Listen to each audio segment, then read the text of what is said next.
this is the first video of me moving stuff. It's chaos because I'm disconnecting. I don't know if you can understand. Hope some of you will understand what it's like to completely unplug everything and move it. And that's what I'm doing. Okay, let's take a look. Here is the chaos in a mid state. I'm gonna scan it real quick. Who knows if this audio will even make it or not, but I just don't have a way to set myself up with a lavalier mic and go. But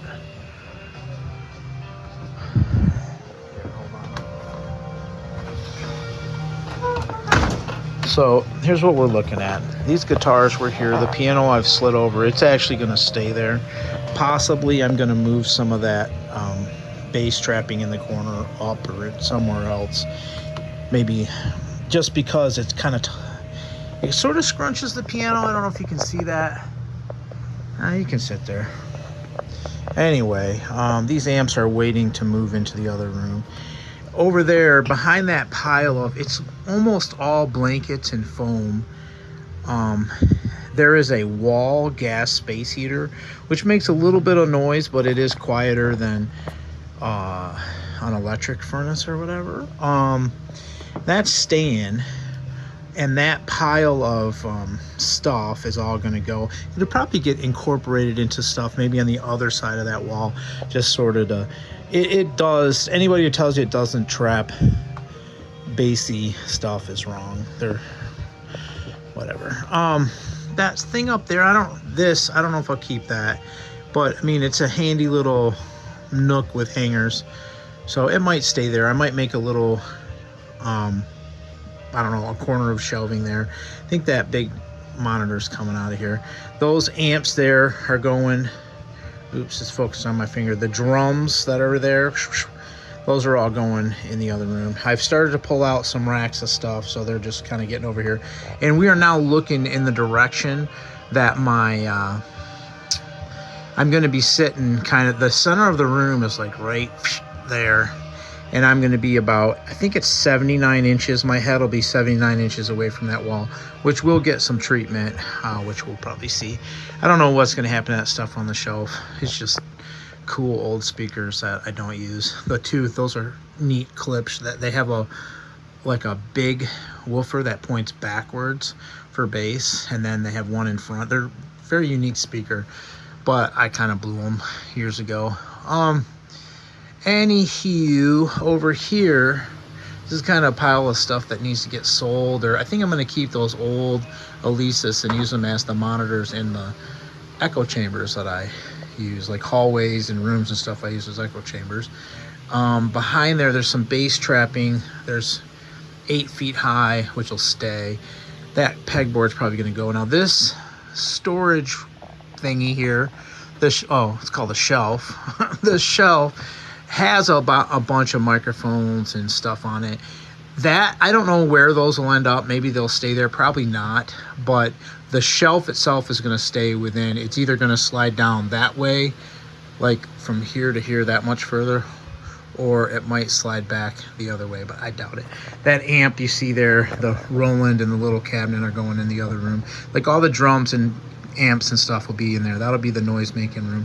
Then all these microphones stands got to find somewhere to go. And whatever. There's my soldering station, which I should do it every day so I could actually get good at it. But yeah, and my recliner. So it's a long story, but necessary.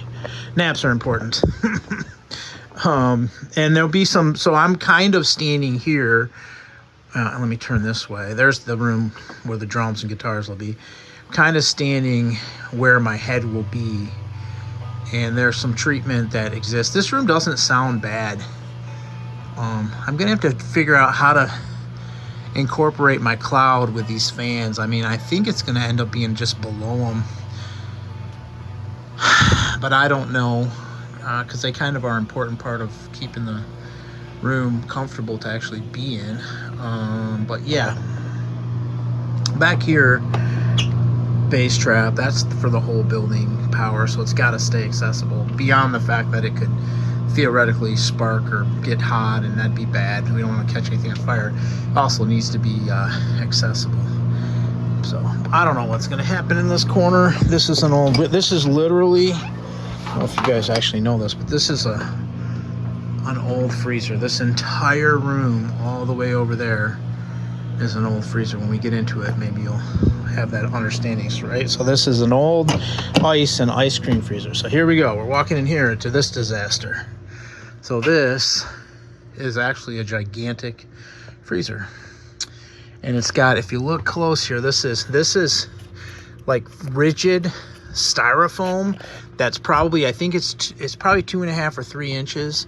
And then these are homemade furring strips, and they're like a real 1-inch dimension, and then they're probably 1 by 2, I think.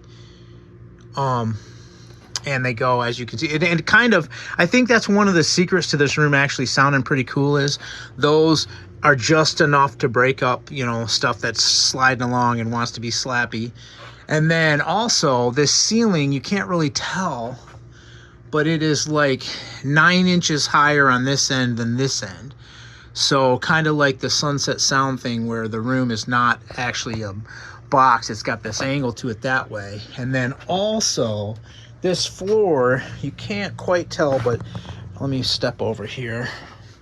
This center part where that air conditioner is, that's at the top of a door. There used to be an access door to the outside, and there's just the slightest of ramp up there, which also I think just enough to break up waves so they don't stand, they like scatter. And you know, this room has been treated pretty well. You probably could hear the difference when I get in here. I'm under my cloud now that I built, which is gonna stay. Drums will probably be set back here in this end.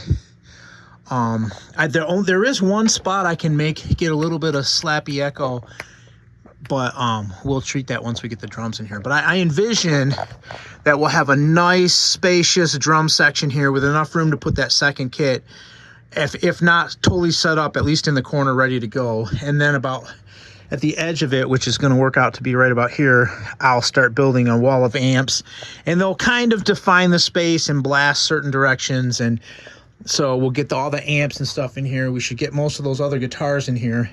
And the back half of this room is going to be probably just guitars, and that shelf will stay. And, you know, just more amps and whatever. Mic stands, storage, that kind of stuff. So that it's not cluttered. I'm trying to eliminate some of the clutter here. But yeah, that stuff will all stay. These are like insane. These are books I've had since I was a little kid, and these, like when I was like whatever age the Smurfs were out, like 1983, these were my Smurfs. Little weird toys and shit. Yup.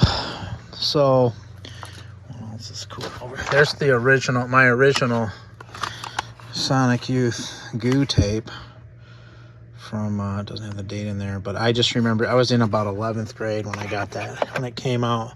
I just never heard guitars that sounded like that. That guy's name was Fubu. He was a rescue. I couldn't end up keeping him because he wanted to eat my cat, so Fubu had to go, but he was a really awesome dog. Anyway, wow, we're getting a little sidetracked, whatever. I built these things. I fully shot stuff, but it was such a big ordeal. Like, those are installed, but they were built in my garage and then disassembled and then reassembled. And that's like, you can't understand how much pink insulation that is.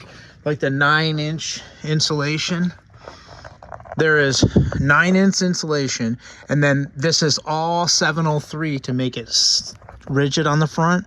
So it's 703 all the way, 9-inch insulation, puffy, fluffy all behind it, and then it set off the wall. You see the air gaps, and it really made a difference in this room. It sounds incredible.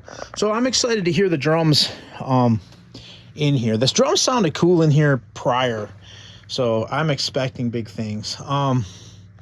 This keyboard area, it's gonna have to shrink a little bit, but it's gonna go over by where the I think it's gonna end up living somewhere that makes sense and looks cool over by that piano that's hidden over there. So okay, this like ramshackle walkthrough is gonna be I guess video 1. And either you enjoy this kind of stuff or you don't. If you do, please like it so I know and I don't waste my time making this. I mean, I'm gonna do it anyways, but please, you know, like it if you like it, and subscribe if you haven't already subscribed, and you know, help keep me motivated to keep making videos, because it is fun and I feel like I got a lot of good videos, but it's so crazy that like I can get on and talk about some stupid company that I don't really give a shit about. You know what I mean? Like, it's not, they just annoy me. So if I get on and rant, I'll get thousands of views, sometimes 10,000 views. And then I make a video that takes me a week of, you know, 80 hours of hard ass work. I know there's nothing else like it on YouTube, and it'll get 300 views. So I want to make cool videos. I don't want to make those shit videos. So I'll keep making them for 300 views if people, you know, like and subscribe and really want to see them. All right, I'm out. Goodbye.